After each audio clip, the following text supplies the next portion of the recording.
Welcome to SSC maker. आज है 30 अप्रैल 2020 और 30 अप्रैल से करंट अफेयर्स के जितने भी इंपॉर्टेंट क्वेश्चन बन सकते हैं सारे हम इस वीडियो में डिस्कस करेंगे और हर क्वेश्चन से रिलेटेड इंपॉर्टेंट फैक्ट मैं आप लोग को बताऊंगी।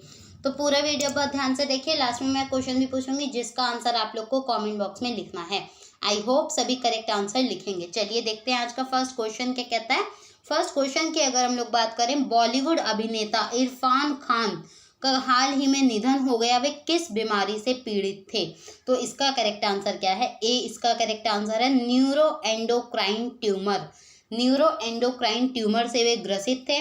अब इरफान खान की इस खबर के बाद पूरे बॉलीवुड में शोक की लहर दौड़ चुकी है। साल 2018 में इरफान खान को पता चला था कि वे न्यूरोएंडोक्राइन ट्यूमर से पीड़ित हैं और इस बीमारी के इलाज के लिए इरफान खान लंदन भी गए थे।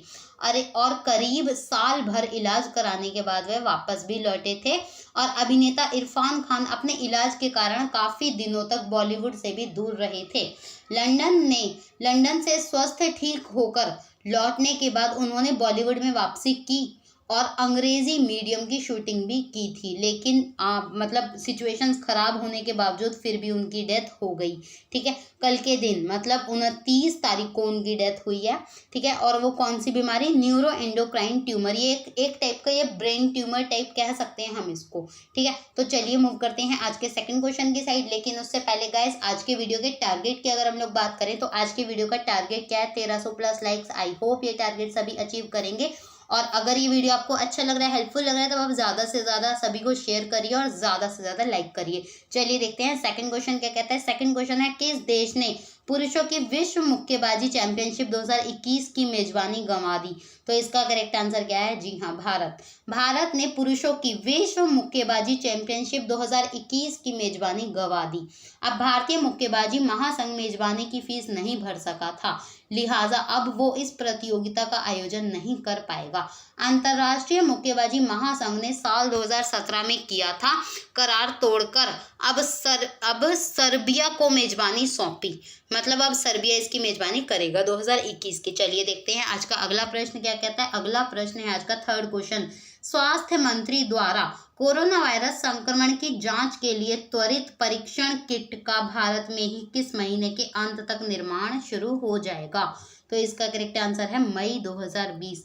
जी हाँ, केंद्रीय स्वास्थ्य मंत्री कौन? डॉक्टर हर्षवर्धन जी के द्वारा बैठक में बताया गया कि भैया इसी के साथ देश में कोरोना संक्रमण की परीक्षण क्षमता 1 लाख प्रतिदिन तक पहुंचने का लक्ष्य भी पूरा हो जाएगा। ठीक है, अब मंत्रालय द्वारा बयान के मुताबिक बोला जा रहा है, डॉक्टर हर्षवर्धन ने ये बताया, वैज्ञानिकों के प्रयासों की सराहना करते हुए बताया कि भैया देश में आगामी मई के अंत तक स्वदेशी तकनीक पर बेस्ड त्वरित परीक्षण एंटीबॉडी किट और RT-PS किट का निर्माण भी शुरू हो जाएगा मई के अंत तक। ठीक है, स्वास्थ्य मंत्री डॉक्टर हर्षवर्धन ने समीक्षा के दौरान, अभी समीक्षा हुई थी पीएम की, तो उसके दौरान उन्होंने यह भी बताया, स्वदेशी रैपिड टेस्ट और RT-PCR डायग्नोस्टिक किट बनाने के मामले में मई 2020 तक हमारा देश आत्मनिर्भर हो जाएगा। तो ये बहुत थोड़ी पॉजिटिव न्यूज़ है जिससे राहत मिलने के चांसेस हैं। चलिए मूव करते हैं आज के फोर्थ क्वेश्चन की साइड, जो कि क्या कहते हैं, मूडीज इन्वेस्टर्स सर्विस ने 2020 के लिए भारत के आर्थिक वृद्धि दर के अनुमान को घटाकर कितने फीसदी कर दिया? तो इसके करेक्ट आंसर की बात करें, इसका करेक्ट आंसर है 0.2%। मूडीज इन्वेस्टर सर्विसेज ने 2020 के लिए भारत के आर्थिक वृद्धि दर के अनुमान को घटाकर 0.2% कर दिया, जबकि मार्च में उसने 2.5% दर रहने की उम्मीद भी जताई थी। अब मूडीज ने 2021 में वृद्धि दर 6.2% रहने का अनुमान बताया है। अब वहीं मूडीज ने यह भी बताया कि भैया 2020 में चीन की वृद्धि दर सिर्फ 1% रह सकती है, और चीन आपको पता है कि कहाँ लय करता था, और उसकी सिर्फ 1% रहेगी 2020 में। जैसा कि आप सभी को पता है, पूरे विश्व की अर्थव्यवस्था बहुत अच्छी तरह हिल चुकी है इस कोरोना वायरस के वजह से। ठीक है, उसके बाद लॉकडाउन भी हुआ सभी कंट्रीज़ में। लॉकडाउन के बाद भी केसेस नहीं संभल रहे किसी कंट्री में, तो उसके बावजूद ज़्यादा लॉकडाउन, बहुत ज़्यादा उसको मतलब सख्ती से निभाया जा रहा है जनता के द्वारा, सरकार के द्वारा। तो बस यही है, अर्थव्यवस्था में तो हिलाना हिलेगी है ही अर्थव्यवस्था। तो चलिए देखते हैं फिफ्थ क्वेश्चन क्या कहता है। फिफ्थ क्वेश्चन है, ADB एशियन डेवलपमेंट बैंक द्वारा कोरोना वायरस महामारी के खिलाफ लड़ाई में मदद के लिए किस देश को लगभग 11,370 करोड़ रुपए ऋण देने को मंजूरी दे दी गई। तो इसका करेक्ट आंसर क्या बन जाता है? इसका करेक्ट आंसर है, इसके करेक्ट आंसर की बात करें तो इसका करेक्ट आंसर है भारत। भारत इसका करेक्ट आंसर बन जाता है। अब इस लोन का इस्तेमाल संक्रमण पर काबू पाने, इसे फैलने से रोकने के साथ साथ आर्थिक रूप से पिछड़े तबके के लोगों की सामाजिक सुरक्षा के लिए भी इस्तेमाल किया जाएगा। अब ADB के प्रेसिडेंट कौन? मास्तुस्कू असाकवा ने कहा कि वह इस अप्रत्याशित चुनौती से निपटने में पूरी तरह भारत सरकार के साथ हैं। इस सिचुएशन में ऐसा कहना भी बहुत बहुत बड़ी बात होती है, बहुत पॉजिटिव वाले साइन होते हैं। ठीक है, कोरोना वायरस का कहर दुनिया के साथ साथ भारत में भी बढ़ता जा रहा है। ये इस चीज़ की जानकारी आपको बहुत अच्छी तरह है आप सभी को। देश में इस खतरनाक वायरस के अब तक कुल लगभग 31 या 30 हजार मामले सामने आ चुके हैं। तो आज का डेटा है 31,000 पार कर चुका है भारत में। चलिए देखते हैं आज का अगला प्रश्न क्या कहता है, जो है सिक्स्थ क्वेश्चन। बंदरगाहों पर काम करने वाले कर्मचारियों की ड्यूटी के दौरान कोरोना वायरस से संक्रमण होने से मौत होने पर उनके परिजनों को कितने लाख रुपए का मुआवजा देने की घोषणा की गई है? तो इसका करेक्ट आंसर है 50 लाख रुपए। 50 लाख रुपए ये डिक्लेयर किया गया है केंद्र सरकार द्वारा। केंद्र सरकार ने कहा कोविड-19 के कारण मृत्यु होने पर मुआवजे की यह घोषणा 30 सितंबर 2020 तक के लिए है। मतलब 30 सितंबर 2020 तक जिसकी भी मृत्यु हो जाएगी उसको 50 लाख रुपए का उसके परिवार वालों को दिया जाएगा, अमाउंट इतना। ठीक है, उसके बाद स्थिति की समीक्षा की जाएगी, उसके बाद सिचुएशन देखी जाएगी, फिर डिसाइड किया जाएगा।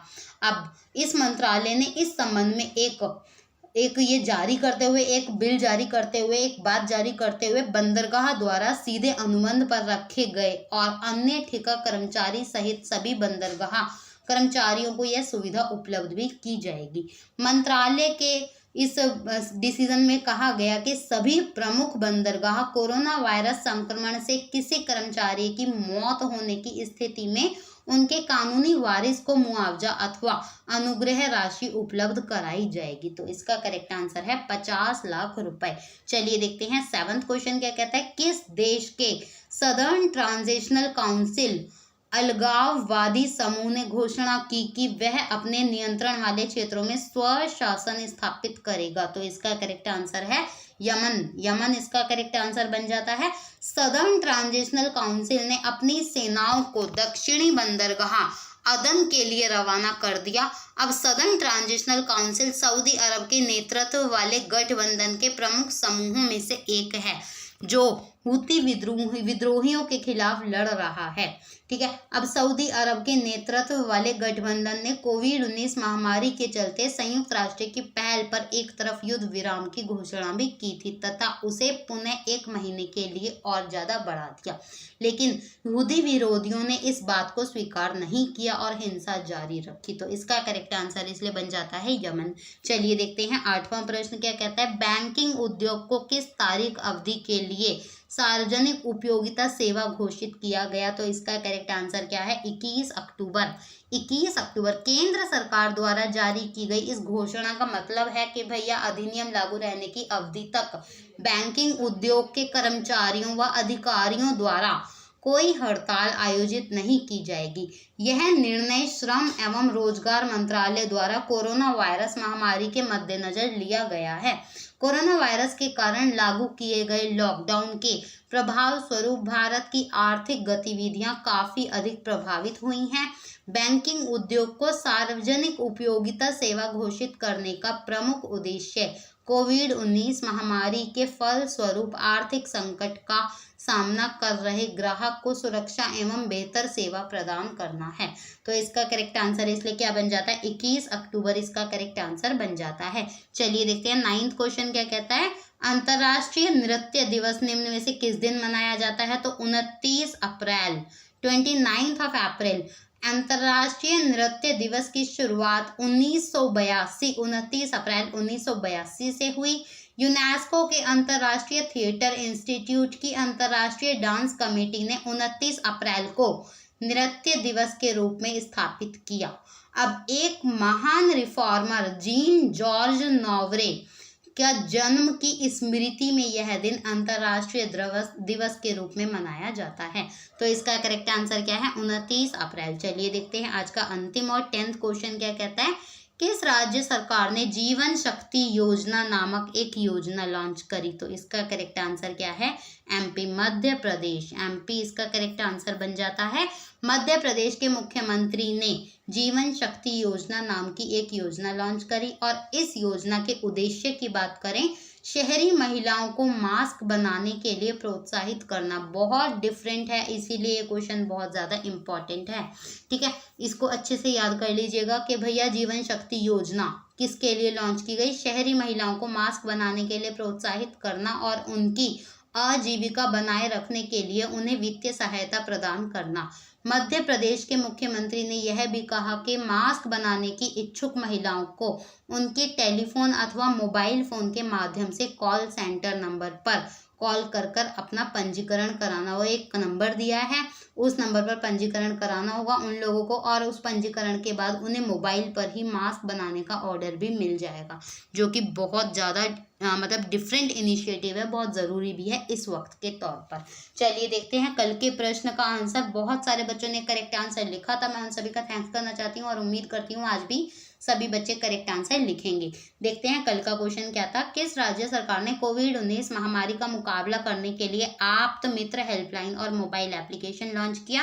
तो इसका करेक्ट आंसर है कर्नाटक। चलिए देखते हैं आज का क्वेश्चन क्या है आप लोगों के लिए। सबसे ज्यादा सैन्य खर्च करने वाले देशों की सूची में भारत कितने स्थान पर पहुंच गया? ये 4 ऑप्शन है, इनमें से एक ऑप्शन करेक्ट है जो आप लोग को कमेंट बॉक्स में लिखना है। आई होप सभी करेक्ट आंसर लिखेंगे।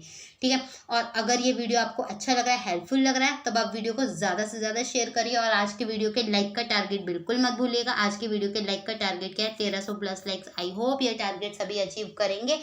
और अगर अभी तक भी आपने हमारे एसएससी मेकर को सब्सक्राइब नहीं किया तो फटाफट से हमारे चैनल को सभी सब्सक्राइब कर दीजिए। जब भी आप हमारे चैनल को सब्सक्राइब करें तो उसके बगल में एक बेल आइकॉन भी नजर आएगा, आप उस पर भी क्लिक कर दीजिएगा ताकि सारे नोटिफिकेशन टाइम टू टाइम पर मिलते जाएं। आज के लिए इतना ही। Thanks for watching it. Have a nice day.